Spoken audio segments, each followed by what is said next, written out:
Assalamualaikum warahmatullahi wabarakatuh. Alhamdulillahirrahmanirrahim. Asyhadu an la ilaha illallah wa la syarika lah wa asyhadu anna Muhammadan abduhu wa rasuluh wa la nabiyya ba'dahu. Allahumma shalli wa sallim ala nabiyyina Muhammadin asyrafil anbiya'i wal mursalin ba'athahu rahmatan lil alamin wa ala alihi wa ashabihi wa man sara ala nahjihi ila yaumiddin. Allahumma subhanaka la ilma lana illa ma 'allamtana wa 'allimna ma yanfa'una wa zidna ilman.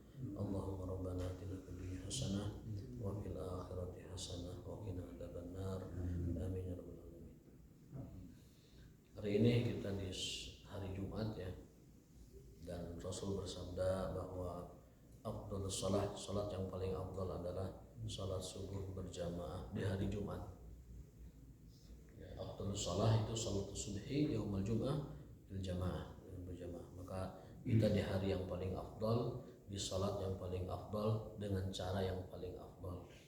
Mudah-mudahan Allah terima ibadah kita. Amin. Dan mudah-mudahan Allah menambahkan hidayah kepada kita dengan kita melaksanakan ibadah kepadanya. Sebelum kita masuk materi, ada permohonan pertanyaan ini dari Pak Haji Handoyo. Monggo Pak Haji, barangkali ada yang mau ditanyakan.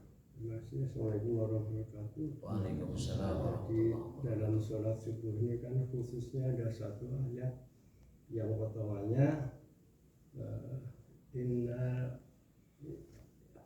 Qur'ana fajri kana mashuda. Artinya pada kesempatan ini disaksikan oleh malaikat. Ini kesaksian malaikat itu hadirnya dari saat kapan dan nanti apakah berbarengan kita selesai ini kemudian malaikat sudah tidak berada dalam lingkungan. Barangkali itu dengan berbagai aspek yang berhubungan dengan kaidah sholat subuh berjamaah itu bagaimana? Terima kasih. Assalamualaikum warahmatullahi wabarakatuh. Waalaikumsalam warahmatullahi wabarakatuh. Inna a'udzubillahi minasyaitonir rajim. Inna Qur'anal fajri kana mashhuda. Sesungguhnya ada yang menafsirkan dua arti itu. Dimaksud Quran al-Fajr itu ada yang mengartikan itu adalah membaca Quran di waktu fajar sebelum subuh. Sebelum subuh kita dianjurkan untuk baca Quran atau baca istighfar. Baca Quran dan istighfar. Dan itu masyhudah, dipersaksikan oleh Allah Subhanahu wa taala. Tapi kebanyakan para mufassirun mengartikan inna Quran al-Fajr itu adalah salat fajar.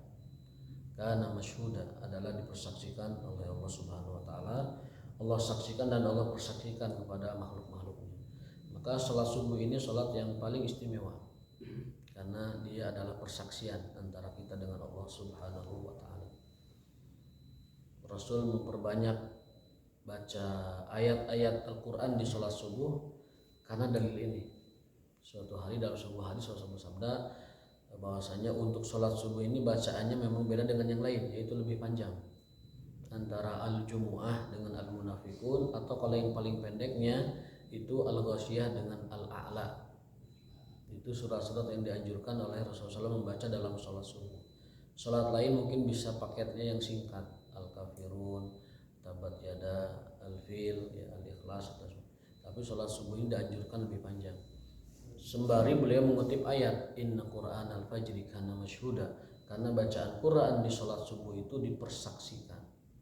Nah, itu yang dimaksud dengan sholat subuh dipersaksikan itu adalah bacaan Quran dalam ayat tersebut. Namun demikian, hal itu tentunya kalau bacaan Quran di waktu subuh dipersaksikan, otomatis sholatnya juga dipersaksikan, menjadi saksi kita antara kita dengan Allah Subhanahu wa taala. Dalam sebuah hadis, ini mungkin dapat memberi gambaran jawaban dari pertanyaan Pak Haji Handoyo tadi. Yaqubu fikum malaikatul laili wa malaikatun nahar. Bahwasanya malaikat malam dan malaikat siang itu, malaikat pencatat amal kita, yata'aqabun, berganti, silih berganti, bil laili wan nahar. Wa yajtami'una fi sholati subhi wa sholatil asri, dan mereka bertemu, berpapasan atau ganti sip bahasa kitanya, berganti tugas itu di waktu subuh dan asar. Kemudian malaikat yang tadi malam mencatat kita tadi sholat subuh itu berganti dengan malaikat siang. Mereka pergi ke langit menghadap Allah Subhanahu wa taala. Lalu Allah bertanya kepada malaikat itu, "Wahai malaikat, apa yang kau dapatkan dari hambaku?" Allah bertanya seperti ini bukan karena tidak tahu, tapi Allah ingin memuliakan tugas malaikat, menghormati tugas yang memang diembankan kepada mereka. Dan Allah ingin mendengar malaikat itu menyebut nama hambanya. Kalau Allah mencintai hambanya, ingin mendengar nama itu disebut. Jadi ingin menghormati dan memuliakan hambanya yang beribadah. Allah bertanya, "Wahai malaikat, apa yang atau bagaimana kondisi hambaku saat kau jumpai dia dan saat kau tinggalkan?" Malaikat itu menjawab, "Atainahum wa hum yushollun wa taraknahum wa hum yushollun." Saat kami datangi mereka sedang sholat, dan saat kami tinggalkan mereka juga sedang sholat. Artinya sholat asar mereka sedang sholat waktu saya datangi, sholat subuh saat saya tinggalkan mereka juga sedang sholat. Begitu juga malaikat siang, laporannya begitu, "Ya Allah, saat kami datangi dia waktu subuh dia sedang sholat, dan saat kami tinggalkan dia waktu asar dia juga sedang sholat." Dan domir atau kata ganti yang digunakan di hadis itu domirnya jama'. Artinya apa? Sholatnya berjamaah.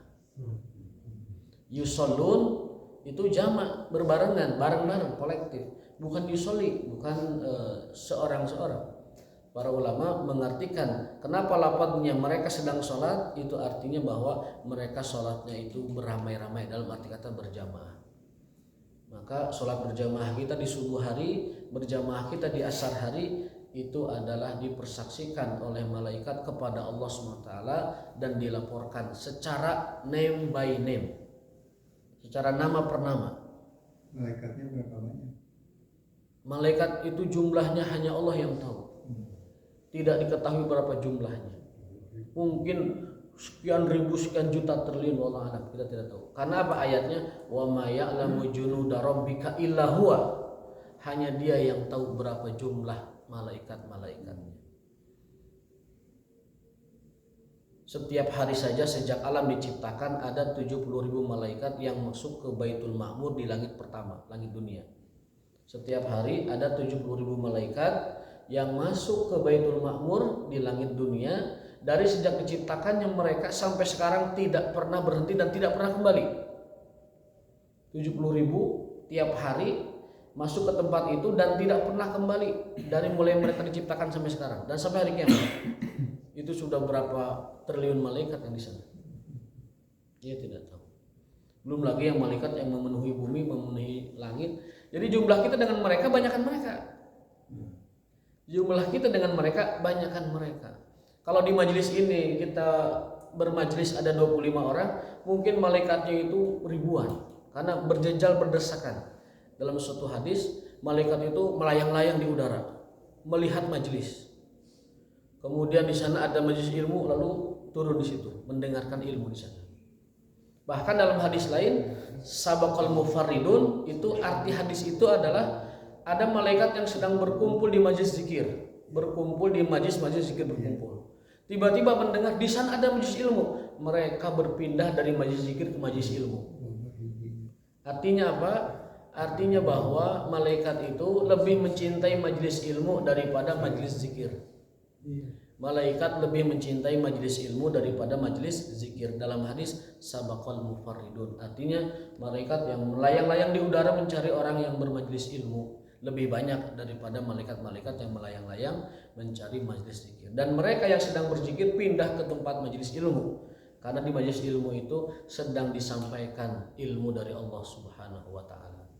Kembali ke pertanyaan tadi, bahwa yang dipersaksikan di sholat subuh itu ya dari mulai sejak sholatnya. Ketika orang sudah sholat itu dipersaksikan, dan sholat itu kan satu paket, ada azannya, ya kan, ada qomatnya, ada sholatnya dan lain sebagainya. Kalau dia sendiri atau berjamaah langsung kepada berjamaah, ya berarti sejak dia mulai sholat dipersaksikannya, sejak dia takbiratul ihram, Allahu Akbar sampai akhir, Assalamualaikum, Assalamualaikum. Tapi secara umum kaum muslimin yang dimaksud dengan dipersaksikan sholat subuhnya itu ibadah paket sholat subuh, dari sejak azan, kemudian iqamah, kemudian sholat, kemudian sampai salam. Jadi dipersaksikan semuanya itu di hadapan Allah Subhanahu wa taala. Dan kita pernah belajar bahwa orang menanti sholat itu kan dihitung sholat. Kalau kita sudah azan menunggu sholat itu dihitung sholat. Bahkan dari maghrib ke isya kita tunggu itu juga sedang dihitung sholat.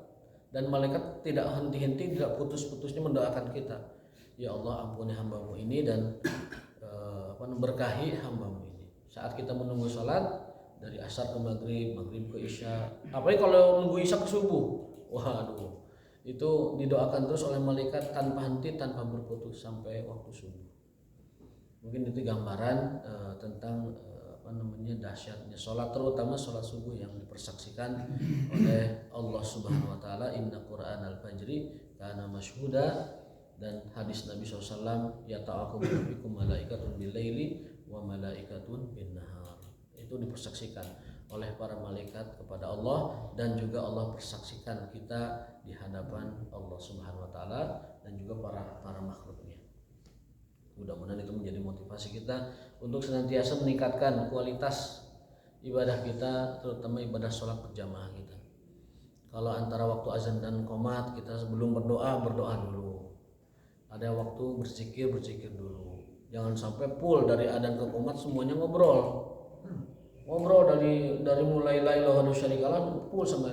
Nabi bersabda, barang siapa yang mendengar azan lalu yaqulu ma yaqul muazzin, mengikuti apa yang dibaca oleh muazzin, setelah selesai lalu membaca salawat dulu, baca salawat. Allahumma sholli ala Muhammad wa ali Muhammad, baru Allahumma rabb hadhihi da'wati tammah wa salatil qa'imah ati Muhammadil wasilata wal fadilah wa ba'athul maqamam mahmudan wa anta. Apa kata Rasulullah? Kata beliau, wajabat lahu syafaati yaumal qiyamah.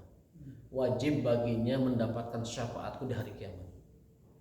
Jadi doa ba'da azan itu, doa wasilah itu satu paket dengan salawat. La ilaha illallah, diikutin la ilaha illallah, Allahumma sholli ala Muhammad wa ali Muhammad, Allahumma rabb hadhihi da'wati tammah wa salatil qa'imah sampai alladzi wa'adta. Itu kata Nabi, wajabat lahu syafaati yaumal qiyamah. Dalam hadis lain ditambahkan, sal tu'to, kalau kamu berdoa memohon sesuatu setelah baca itu, kamu pasti akan diberi. Itu yang kita sebut dengan al-waqtu baina adzanaini mustajab.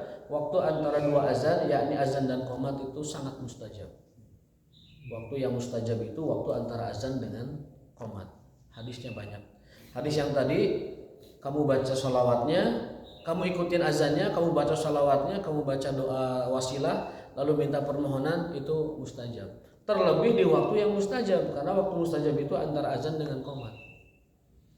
Sudah mah doanya mustajab, waktunya juga mustajab. Maka jangan sia-siakan waktu yang hebat ini, waktu yang dahsyat ini antara dua azan, yakni azan dengan qomat. Kalaupun ada keperluan memang darurat harus mengobrol, silahkan. Tetapi setelah berdoa, setelah zikir, setelah qabliyah, ya, kemudian setelah dia memantapkan bahwa dia sudah tahiyat juga, gitu. Baru kalau ada perlu banget silahkan apa yang disampaikan diperlukan silahkan. Tidak masalah. Tetapi kalau kita menghargai waktu itu waktu yang hebat, maka sebaiknya kita berisinya dengan zikrullah dan doa kepada Allah Subhanahu wa Ta'ala. Bertanya nih, ada nggak tahu hadis itu apa ya?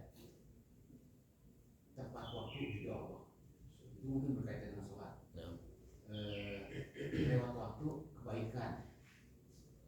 Akhir waktu dimaafkan. Itu hadis bukan? Kalau yang saya baca hadis itu adalah Rasul ditanya ayyul a'mali afdal, ya Rasul, Sahih Bukhari, ya Rasulullah, apa amalan yang paling afdal? Beliau menjawab, yang pertama itu imanun billah, iman kepada Allah Subhanahu wa Ta'ala. Yang kedua, summa ayyun, apalagi ya Rasulullah yang paling afdal? Kata beliau, as-salatu ala waqtiha, salat pada waktunya. Jadi amalan yang paling afdal itu salat pada waktunya. Kapan waktu sholat itu? Waktu sholat itu ya antara azan sampai habis waktu, itu pada waktunya. Tetapi ada keafdalan pada orang yang melaksanakan sholat di awal waktu. Tapi yang disebut waktu itu ya pada waktunya gitu. Asal dia berjamaah, kalau sholatnya berjamaah, maka itu masuk pada waktunya. Tidak mesti awal waktu. Karena apa? Karena Rasulullah SAW kadang juga mengakhirkan waktunya. beliau itu bahkan mengatakan aslinya waktu Isya itu jam 10 malam. Ketika beliau sholat Isya 10 malam, inilah waktu Isya sebenarnya. Tapi aku khawatir memberatkan umatku. Udah digeser jam 7 aja. Dan setarunduh umat karunya. Tos fajar tabut wujud. Jadi dalam Sahih Bukhari itu hadisnya banyak sekali. Rasul itu disebutkan beliau sholat Isya itu adalah menjelang tengah malam. Disebutnya al-atamah. Itu paling afdol kita melaksanakan sholat Isya. Dan itu sebenarnya aslinya waktu sholat Isya itu di situ. Tetapi apa kata Rasul? Laula an asyqa ala ummati. Dalam hadis lain, sahabat yang meriwayatkan bahwa Rasul khawatir an yasyqa, memberatkan ummatahu ala ummati, kepada umatnya. Jadi asal berjamaah masih di waktunya itu afdal. Dan itu ridha Allah Subhanahu wa taala. Beliau mengakhirkan sholat zuhur karena masih panas, tapi dilaksanakan tetap berjamaah gitu. Isya yang tadi disebutkan tengah malam itu berjamaah. Rasul dan sahabatnya ketika keluarga mereka sudah pada tidur, mereka berkumpul di tengah malam itu untuk sholat Isya sekitar jam 10 jam 11.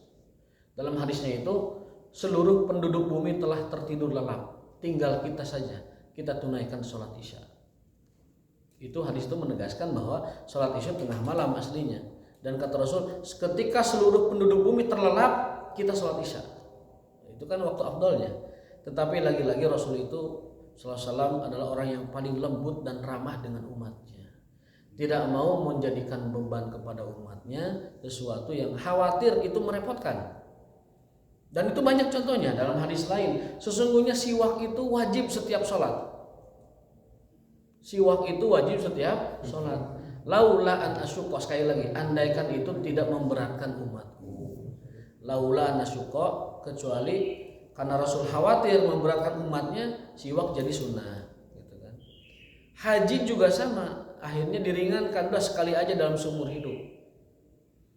Ketika itu Rasul mengatakan bahwa haji itu difardukan bagi setiap muslim yang mampu. Sahabat bertanya, tiap tahun ya Rasul? Diam saja Rasul. Tiap tahun ya Rasul? Diam saja. Sampai 3 kali didesak oleh sahabat. Tiap tahun ya Rasul? Kata Rasul, kalau aku katakan iya, akan jadi wajib beneran, kamu tidak akan mampu. Kamu tidak akan mampu. Witir juga Rasul wajibkan bagi dirinya, tetapi Rasul tahan bagi umatnya, udah sunnah aja. Sholat malam juga Rasul wajibkan bagi dirinya, bagi umatnya ditahan aja. Artinya banyak amal ibadah yang beliau jadikan sunnah untuk umatnya dan bagi beliau masih wajib. Itu karena saking sayangnya beliau kepada umat baginda Rasulullah SAW.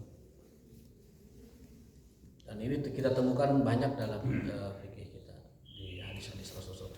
Termasuk sholat sunnah. Kenapa Rasul anjurkan di rumah?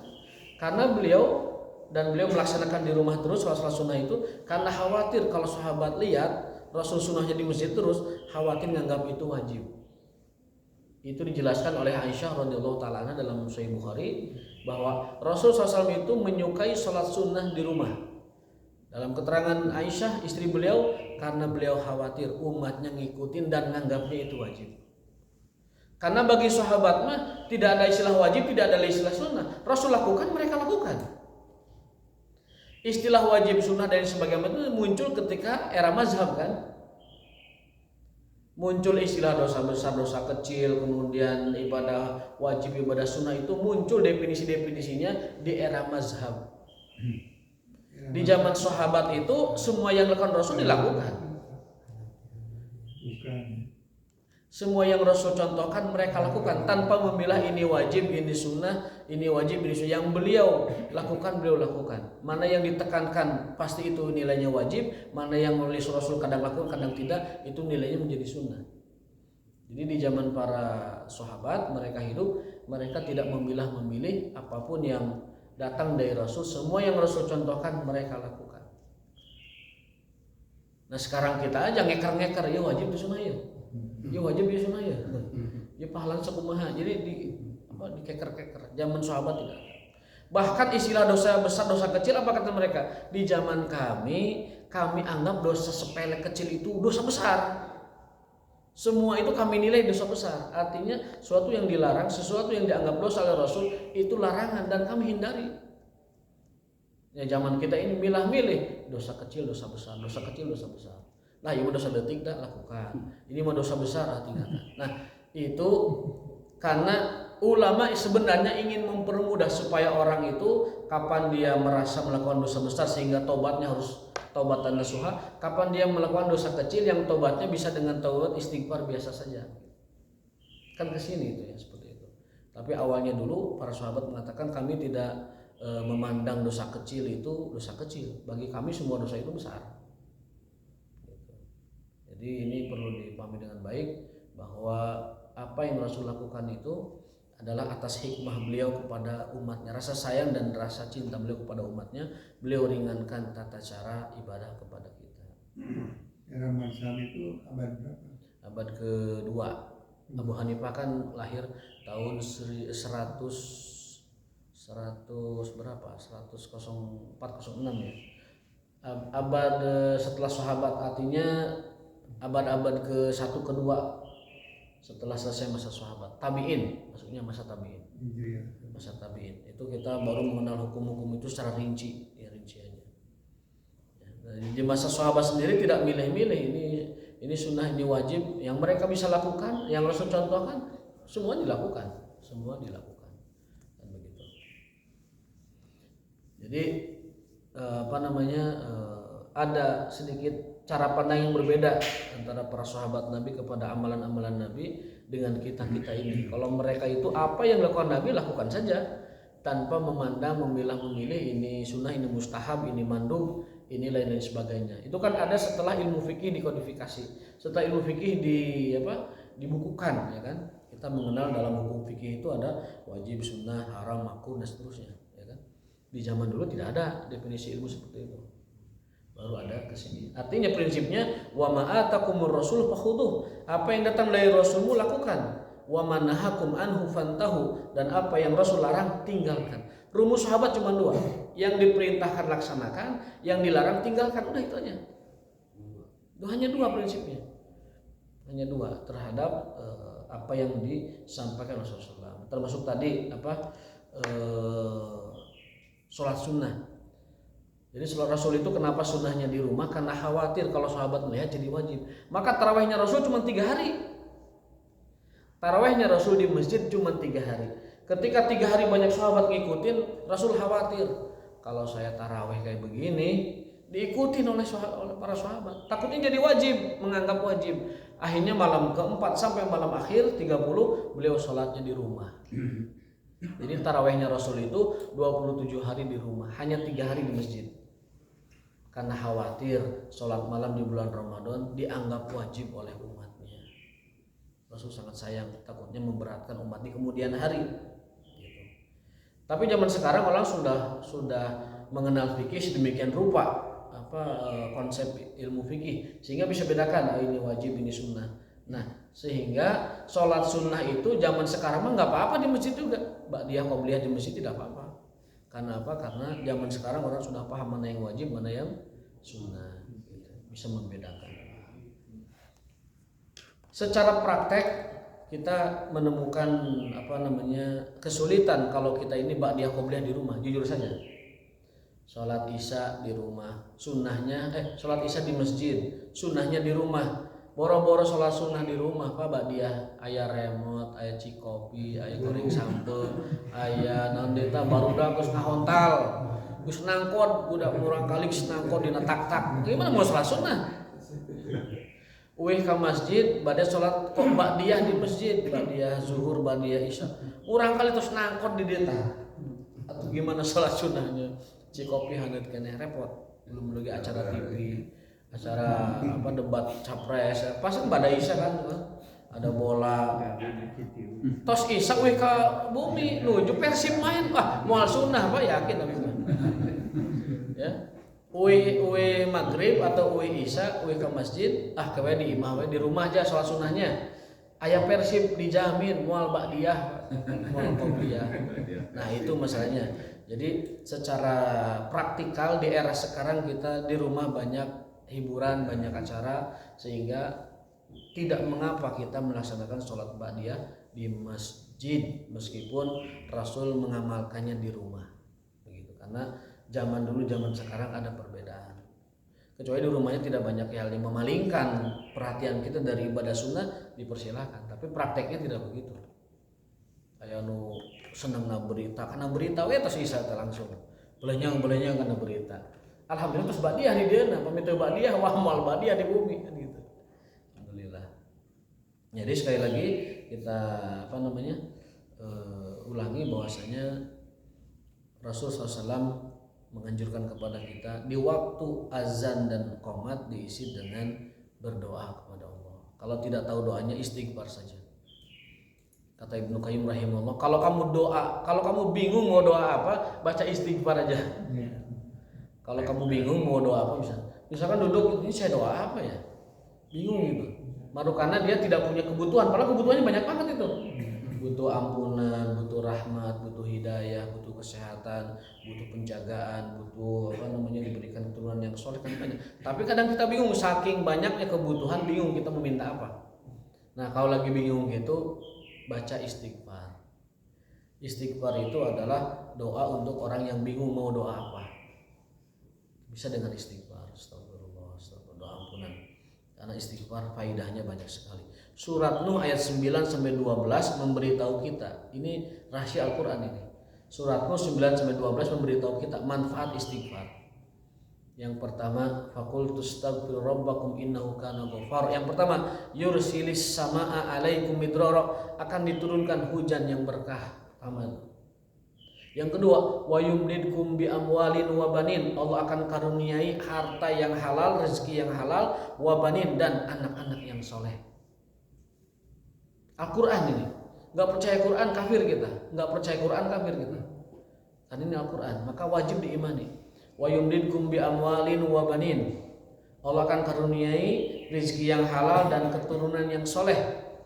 Bukan hanya itu aja, ditambahkan wa yaj'al lakum jannatin wa yaj'al lakum anhara, Allah akan alirkan air-air, numbuhkan kebun-kebun kalian, wa anhara, dan juga aliran-aliran sungai yang baik bagi kalian. Itu 4 faidah kita baca istighfar berdasarkan surat Nuh ayat 9-12. Satu, dikirim hujan yang berkah, hujannya terjadi banjir ngebayabah kemana-mana, pali di sadayana begitu. Anu kedua adalah dikaruniai anak yang soleh dan harta yang berkah. Yang keempat, dialirkan sungai-sungai ke kebun-kebun kita bagi para petani, dan juga sungai-sungai yang kita bisa ambil manfaat darinya. Itu manfaat istighfar berdasarkan surat Nuh. Maka Al-Imam Ahmad rahimahullah, dalam riwayat lain Al-Imam Hasan Al-Basri, ketika ditanyai orang tentang seluruh masalah hidupnya, jawabannya cuma pulang kamu istighfar yang banyak. Ja'a maridun, datang orang sakit, Imam saya sakit sudah lama gak sembuh-sembuh. Apa jawaban beliau? Pulang kamu banyakin istighfar. Datang orang yang belum punya keturunan, mengadukan masalahnya, apa jawaban Imam? Pulang kamu banyakin istighfar. Datang orang yang paceklik di kampungnya, belum turun hujan sudah lama, kata Imam, pulang kamu banyakin istighfar. Muridnya tanya, wahai Imam, wahai guru, kenapa engkau sarankan semua yang datang kepada Anda istighfar semua? Kata beliau, gimana tidak saya jawab itu? Al-Quran sendiri menyatakan seperti itu. Aku hanya menjawab seperti yang disebutkan di Al-Quran. Orang yang membaca istighfar dikirimi hujan yang baik, lalu keturunan yang soleh, harta yang berkah, lalu sungai-sungai yang menghidupkan perkebunan, dan juga sungai-sungai yang bermanfaat bagi kebutuhan lain. Itu 4 atau 5 hal itu kan mewakili kebutuhan kita di dunia itu. Hujan yang baik, anak yang soleh, harta yang berkah, sungai yang bermanfaat bagi perkebunan sehingga petani itu bagus pertaniannya dan sebagainya. Kan itu yang dibutuhkan oleh manusia, semuanya itu ada di situ 5. Yang lain-lain hanya komplementer ataupun tambahan yang sifatnya pelengkap. Yang lain itu pelengkap. Yang utama itu yang 4 itu atau 5 itu. Nah itu mungkin jawaban dari pertanyaan Pak Jihandoyo, lumayan setengah jam. Satu pertanyaan setengah jam karena pertanyaannya berat. Dimulai dari kapan atau apa yang dimaksud dengan sholat subuh itu dipersaksikan, itu maksudnya. Satu, bacaan Qur'annya dipersaksikan sehingga Rasul menganjurkan panjangin bacaan subuh. Yang kedua adalah yang dimaksud dipersaksikan adalah malaikat bertukar catatan amal kita, bertukar tugas di waktu subuh dan waktu asar. Sebagai tambahan, waktu subuh dan asar adalah waktu di mana Rasul mensyaratkan bagi orang yang ingin berjumpa melihat Allah dengan menjaga dua sholat ini. Suatu malam Rasul pernah keluar dengan sahabatnya, menatap angkasa, menatap langit. Jadi kita ini disunahkan sering pergi ke alam, Pak, keluar lihat alam semesta. Dalam riwayat lain Rasul dengan sahabatnya pergi ke kebun, pergi ke ke tempat-tempat di mana banyak tumbuhan, melihat alam. Malam juga sama, beliau ngajak sahabatnya keluar malam, lalu menatap bintang di langit. Ada purnama saat itu, Rasul mengatakan, lihatlah purnama itu, begitu jelas. Nanti kalian demi Allah akan melihat Tuhan kalian, seperti jelasnya itu. Seperti jelasnya purnama itu tanpa terhalang oleh awan apapun. Sebagaimana dalam ayat wujuhu yauma idzin nadhirah ila rabbiha nadhirah. Semua muka akan tersenyum, ahli surga maksudnya, dan semua ahli surga akan menatap Allah Subhanahu wa taala. Itu ayatnya ada, hadisnya ada. Tapi Rasul mensyaratkan fa in istata'tum an la tughlabu, kalau kalian sanggup memaksakan diri untuk tusalluna indal fajar, salat fajar, salat subuh, wa tusalluna qoblal maghrib, atau yang salat sebelum maghrib artinya asar, qoblal ghurub, faf'alu, maka lakukan sebisa mungkin secara sempurna, secara berjamaah. Karena domir Rasul itu domir jama'. Domir jama' itu menghendaki jumlah orang, bukan domir mufrad, bukan domir tunggal, satu. Rasul menyampaikannya ke banyak orang, artinya berjamaah. Artinya kalau kalian ingin melihat Tuhan kalian seperti jelasnya purnama, maka pastikan kalian paksakan diri kalian untuk menunaikan subuh dan asar secara berjamaah. Wa in lan tuglabu an tusallu wa indal fajri wa tusalluna indal ghurub faf'alu, qoblal ghurub faf'alu, lakukan. Kalau kita memang ingin berjumpa dengan Allah, pastikan sholat subuh asar kita terjaga. Mendingan kita geser agenda lain supaya subuh asar terjaga daripada kita mengorbankan subuh asar. Bahkan asar itu lebih dahsyat lagi. Barang siapa yang kehilangan sholat asar, dia seperti kehilangan harta dan keluarganya. Man tafutuhu sholatul asri faka'annama wutira fi ahlihi wa mali. Orang yang kehilangan sholat asar, dia seperti orang yang kehilangan keluarga dan hartanya. Bahkan dijelaskan oleh pensyarah hadis ini, hilang keluarganya itu bukan hilang meninggal, tapi hilang dibunuh. Orang yang kehilangan sholat asar seperti orang yang keluarganya hilang dibunuh semua orang penjahat. Bayangkan, orang yang kehilangan asar seperti orang yang keluarganya terbunuh semua. Betapa dahsyatnya sholat asar. Makomnya di atas keluarga dan di atas harta benda kita, maka dijaga. Mendingan kita cancel acara-acara apa sampai sholat asar ditunaikan baru kita lanjutkan. Ataupun jadikan waktu asar defaultnya itu waktu istirahat, supaya kita bisa menjaga sholat tersebut dengan berjamaah lebih baik, lebih afdal, ataupun sendiri dengan menjaganya secara baik. Nampaknya ini materi tidak akan tersaper ya, karena jawaban pertanyaan tersebut saling menyambung dan seterusnya. Tapi sebagai tambahan biar ada bekal ya buat pulang. Kemarin kita bahas dalam kitab Al-Fawaid Al-Imam Ibnu Qayyim rahimahullah, dalam kitabnya Jala'ul Afham fi Fadlis Salati Wassalam ala Muhammadin Khairil Anam, menyebutkan ada 39 faidah dan manfaat dari membaca sholawat. Dalam kitab Ibnu Qayyim rahimahullah, dalam Fawaid ataupun dalam Jala'ul Afham disebutkan ada 39 manfaat kita membaca sholawat kepada baginda Rasulullah Sallallahu Alaihi Wasallam. Saya lupa yang sudah disampaikan berapa, tapi kalau ada yang punya catatannya saya akan tambahkan seterusnya. Berapa kemarin? Itu Ada berapa? 7 ya. Biasanya saya baru 8 sekarang, yang 8. Yang ke-8, manfaat dari sholawat adalah annahu yurja ijabatu du'aihi idza qaddamaha amamahu. Sholawat itu menjadi syarat dikabulkannya ijabah mustajabnya doa-doa kita. Dalam sebuah hadis, kullu du'ain la yusalla alaihi sallallahu alaihi wasallam fa huwa mardud. Setiap doa yang tidak dihantarkan oleh sholawat mardud, ditolak. Setiap doa yang tidak dihantarkan dengan sholawat fahuwa mardud, maka itu tertolak. Artinya apa? Urutan doa itu satu apa? Asmaul husna. Ya Rahman, Ya Rahim, Ya Hayyu Ya Qayyum, Ya Arhamar Rahimin. Lalu setelah itu Allahumma sholli ala Muhammad wa ali Muhammad. Lalu baru masuk ke doa. Di akhir tutup lagi dengan sholawat. Itu prosedur doa itu begitu. Yang pertama sholawat dulu. Apa dalilnya? Walillahil asmaul husna fad'uhu biha, itu ayat. Dan Allah memiliki asmaul husna, bacalah itu asmaul husna dalam doa-doa kalian. Walillahi asmaul husna fad'uhu biha, pakai untuk berdoa itu asmaul husna. Yang kedua sholawat, karena hadisnya kullu du'ain, setiap doa yang tidak layu sholat, tidak disolawatkan alaihi pada Rasulullah, fahuwa mardud, dia tertolak, tidak akan nembus sampai ke Allah kalau kita doa tidak pakai sholawat. Hadis Bukhari apa?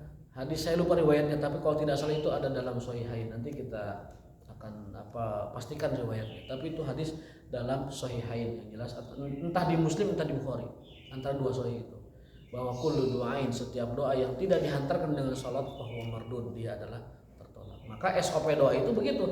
Dan para ulama dari zaman dulu kalau doa begitu, asmaul husna dulu, kemudian sholawat, baru kemudian doa. Setelah itu tutup lagi dengan sholawat. Subhana rabbika rabbil izzati amma yasifun, wassalamun alal mursalin, walhamdulillahi rabbil alamin. Wassalamun alal mursalin itu sholawat. Wassalamun alal mursalin itu sholawat. Kadang dengan lafaz sholawat, wassallallahu ala nabiyina Muhammadin wa alihi wa baraka wasallam. Itu ya. Protapnya begitu. SOP doa itu begitu. Kalau kita belum seperti itu berarti ada SOP yang terlewatkan. Dalam kitab Fadilah Amal ya, yang didiamkan oleh Pak Ustaz, saya tidak melihat fadilah mengenai membaca istighfar. Judul itu nggak ada sih, kayaknya gitu. Ada nggak ya? Saya kurang tahu karena belum pernah membaca kitab buku itu ya. Tapi fadilah istighfar itu ada di dalam Al-Quran Ya. dan tidak ada kitab melebihi Al-Quran. Kalau sudah Al-Quran udah itu harga mati, udah itu. Kalau sudah Al-Quran itu harga mati. Allah berpesan bahwa baca istighfar, karena istighfar itu membawa Anda kepada tadi yursilis sama, langit akan turunkan hujan. Yumdidkum bi amwalin, Allah akan karuniai amwal, harta, wabanin, anak-anak, banin jamak dari ibnun, anak-anak. Wa yaj'alakum jannatin, Allah akan kasih kebun-kebun, anhar, dan Allah akan kasih sungai-sungai yang bermanfaat. Air hujan, harta, benda rezeki, anak-anak, dan juga apa tadi? Kebun serta sungai. Itu 5 sudah cukup itu dunia itu. Air hujan, rezeki, keturunan, kebun, dan sungai. Kita makan dari kebun, ya kan? Jannatin, makan dari kebun. Kita bahagia, auladin, banin, anak-anak. Kita bisa menunjang kehidupan, amwalin, punya harta, rezeki punya, keturunan punya, kebun ada, sungai ada, langit turun dengan baik. Wah, itu sudah hidup yang top itu udah. Yang lainnya mah pelengkap, motor, mobil pelengkap itu. Apalagi hiburan pelengkap itu semuanya itu. Touring pelengkap itu semua itu. Pelengkap kalau yang suka touring. Saya juga suka touring soalnya. Pelengkap, tapi itu perlu untuk merepres semangat kita dalam menjalani aktivitas. Tapi yang paling dibutuhkan oleh manusia itu di dalam dunia itu 5. Air hujan yang baik, rezeki yang banyak, yang berkah, keturunan yang soleh, kebun yang bagus karena itu menunjang pangan kita, lalu sungai yang baik. Sungai yang baik itu kan bisa jadi sumber kehidupan, bisa jadi sumber energi, bisa jadi segala macam. Siapa yang makan begitu? Allah sendiri dalam Al-Quran. Plus satu lagi tambahan, istighfar itu bisa menahan bencana. Wa ma kana Allahu liyu'adzibahum wa anta fihim wa ma kana Allahu liyu'adzibahum wa hum yastaghfirun. Itu juga ayat. Allah menegaskan, Allah tidak akan mengazab suatu kaum manakala di dalam kaum itu ada Muhammad, anta Muhammad sallallahu alaihi wasallam. Allah berjanji tidak akan mengazab suatu kaum kalau ada Muhammad di situ, Rasul sallallahu alaihi wasallam. Nabi Muhammad telah tiada. Jadi patok bumi ini udah nggak ada satu, Rasul sallallahu alaihi wasallam. Sisa satu lagi apa? Wa makanul mu'adzib wa hum yastaghfirun, dan Allah tidak akan mengazab satu kaum manakala kaum itu masih mau istighfar. Ya. Jadi istighfar itu patok bumi yang kedua. Yang satunya udah nggak ada, sallallahu alaihi wasallam. Sudah meninggalkan kita. Tinggal satu lagi kalau kita mau aman, terhindar dari bencana musibah, istighfar kuncinya. Makanya perlu digalakan istighfar nasional, taubat nasuha nasional. Ya, taubatnya dengan istighfar. Dan, Itu aman itu negara udah itu. dan tidak pernah itu negara Ya harus cari ulil amri yang mau mengajak taubatan nasuha. Itu. Mudah-mudahan kita dapat ulil amri yang mengajak kepada taubatan nasuha. Amin ya rabbal alamin. Tak acan beli teh, suruh teh. Sarada dalami teh. Sarada dalami teh. Semenit deh. Tambahan sedikit. Oh, mau aja. Bonus enggak. Ada satu ayat yang artinya itu budayakan istighfar itu, karena dengan istighfar itu akan mempermudah segala urusan dan akan mendatangkan rezeki dari arah yang tidak disangka-sangka. Betul. ya. Itu dalam sebuah hadis man aksarul istighfar, barang siapa yang memperbanyak istighfar itu Allah akan mengkodok hajat-hajatnya dan juga mempermudah urusannya dan mengampuni dosa-dosanya. Itu kalau kita memperbanyak istighfar kepada Allah SWT. Kesimpulannya, tambahan satu faedah sholawat yang ketujuh adalah bahwa sholawat itu adalah sesuatu yang menjadikan doa kita diijabah atau dikabul oleh Allah Subhanahu wa taala. Fahiya tasa'ad du'a ila inda rabbil alamin. Karena sholawat itu menghantarkan doa itu sampai kepada Rabbul Alamin, Allah Subhanahu wa taala. Maka jangan malas-malas bersolawat. Allahumma sholli ala Muhammad wa ali Muhammad. Itu sholawat yang resmi yang itu. Allahumma sholli ala Muhammad wa ali Muhammad. Yang lainnya itu mungkin dari para ulama. Tapi saya menganjurkan kalau mau cukup bersolawat dengan yang paten, yang hebat, yang dari Rasul langsung, itu yang ini. Allahumma sholli ala Muhammad wa ali Muhammad, atau yang kedua sallallahu ala Muhammad sallallahu alaihi wasallam. Nah itu. Barakallahu wa lakum, astaghfiruh. Allahumma wa ma taufiquna illa billah, al khata' min syaitan wal fadl wal haqqu min Allah, wa ma taufiquna illa billah, wallahu ta'ala bisawab, wallahu ta'ala bi muradihi. Subhanakallahumma wa bihamdika asyhadu an la ilaha illa anta astaghfiruka wa atubu ilaik. Wassalamualaikum warahmatullahi wabarakatuh.